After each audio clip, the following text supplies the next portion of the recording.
Evlenecekte ana babadan izin almak meselesi. Evlenecek olan gençler ana babalarından razılık almak gerekler.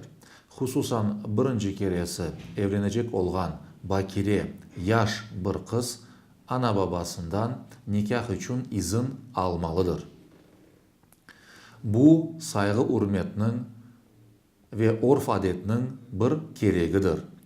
Eğer de tul bir kadın olsa ya da bayağı ileri bir yaşta bir hanımefendi olsa onun belki izin almasında o kadar acet yokturdur.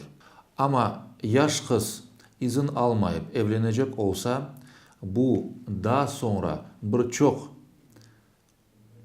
menfiliklerge yol açması mümkün hem de babaga nikahını lağu etme talebinin müracaat etme hakkını da vermektedir.